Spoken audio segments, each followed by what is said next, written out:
on the website Right. Of some. There's thousands of pictures. But that's in our really database. that's a really difficult thing to try to keep up with, I suppose, because it's always easy to get another picture. But Right. As shown on the screen now, these are just some pictures of people that have whose images have been used to pose as fake people. Right. I want to make sure that you realize that the pictures that we have posted on the website are real individuals. They are not the actual scammers. They are Right. victims as well. It's just their likeness being used. That's right. With a fake name. With a fake name. Yeah. Yep. Everything about it is fake. The victims just don't know it at first.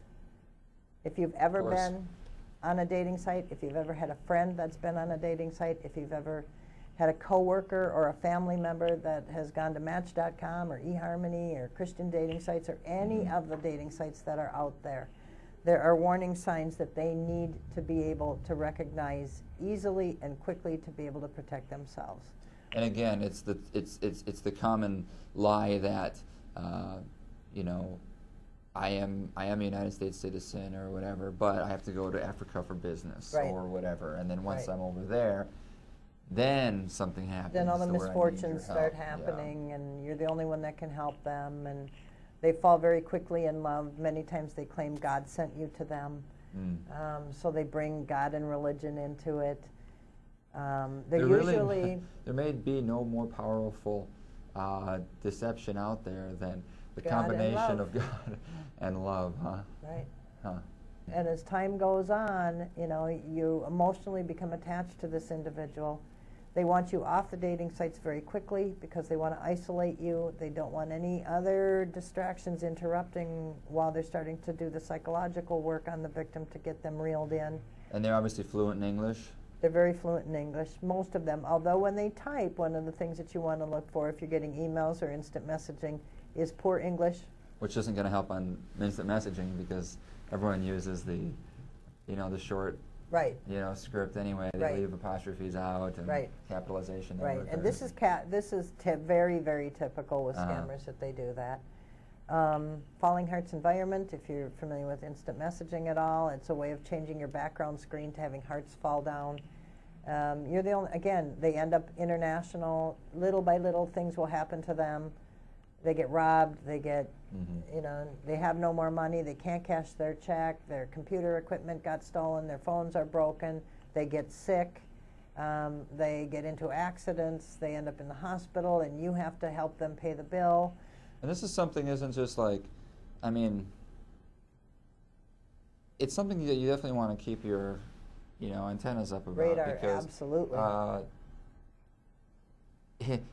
If you find yourself, or if suddenly you are involved in something, well, one, it sucks because you've been lied to for a while, but, I mean, at worst, you're going to, and if you participate with any of their requests, then of course you might be liable for legal repercussions. That's exactly right. And that's really the biggest. So you need to learn the signs. You need to stay safe out there. There is a fallacy, I think, especially among the dating sites, that they keep us safe when we're on it, and they do not do any screening. They do not do a lick of screening to keep scammers off. They don't even want to admit that they're on there. Sure, they don't want to scare people off. They don't want to scare people off. They want to be able to claim 20,000 people a day come to our sites, or whatever number it is that they're posing, you know, and more names mean more members. There's some very simple things that they could do to weed out a lot of them. They could learn to do IP address searches to find out where the computers are being located when those profiles are being originally posted. They don't do it. There's no legal repercussions for them, and it's all about profits. So it truly is a user end liability. You have to learn what it takes to stay safe on the internet. And there are some very basic things to do. First of all, realize that if they listen to that inside warning, and if you are in an internet relationship and you're starting to get to know someone but you have never met them and they have a request that makes you even the slightest bit uncomfortable, listen to that. Don't push it away. Listen to your discomfort. Listen to that inside gut telling you that something isn't right. Even if they're trying to explain it away and make it be okay, and you think, but this might be the chance of a lifetime for me to finally find somebody. You know, they think if they don't make this work, then I'll never. But this is the perfect person. Why in the world would I do that? If they are asking you to do anything that makes you uncomfortable, don't do it. If you are on the internet and somebody asks you to accept equipment, even if it's balloons and teddy bears and flowers, that you can bet your dollar that it's purchased with stolen credit card. And what they're doing is actually setting you up for future reshipping scams. They're verifying your address when they send you flowers and balloons and teddy bears and I love you cards. And well, it sucks that they had to do that, because now if someone sends you a teddy bear just to be nice and they just happen to be an internet friend, and suddenly, well, then make sure you know how to do an IP address search, and you can figure out that computer actually is coming out of Anoka, Minnesota, and not out of Ghana. Can you? Absolutely. It's a very, very simple process to do. It's a very simple process. I suppose, and the IP it's address, on the of course, website. is the address that the computer has, and then It's the from the location. IP address you can locate where that computer is located. It's actually not. It has to do with the location of the computer at the time. Oh, sure. Okay. Okay. Okay. So if they're writing to you and they tell you they live in Maryland, and you have an email and you pull an IP address search and it comes up Nigeria, they're lying to you. They're not truthful about who they are or where they are, and you need to block them. You need to get rid of them immediately. Or go to romancescams.org and alert the community. Well, you should do that before you reach a scammer. In my opinion, anybody that's willing to go on the internet today needs to spend some time on this website. There's a Yahoo group that if you just go up to the messages, you see messages being poured in about users are informing one another about Right. about the scams that have been attempted against them, or any sort of information that would be pertinent. There's a whole community of people here that are just teaming together to help us fight this fight this crime. Yeah, 14,000 members of this group. So definitely check it out. Just even if you haven't been a victim, just to check it out. So if you are on the internet, you need to be safe. Oh, yeah. And to expect that the dating websites or that Facebook or MySpace or Craigslist or any of the other chatting, social networking sites that are out there are going to keep the criminals away,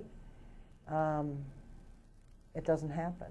So it's up to you to learn what the signs are and educate yourself, and then educate your friends, educate your family, educate the world about how to stay safe. Because right now there are no laws in the United States that touch them.